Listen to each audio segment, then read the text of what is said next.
Patay ang isa ka 13 anyos nga grade 9 student matapos nga ginbuno sang iya nga classmate sa sulod sang ilang nga eskwelahan sa Las Piñas National High School sa barangay Daniel Fajardo, Las Piñas City kahapon nga adlaw, Hulyo 31.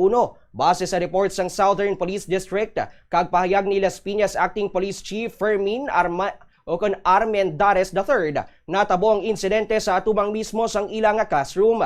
Mayara sang wala pag-intindihanay sa tunga sang duwa kag naglala ang ilang nga away samtang oras sang ilang nga recess. Nagbunot sang kutsilyo ang sospek kag ginbuno ang biktima sa nawala nga bahin sang iya nga dughan.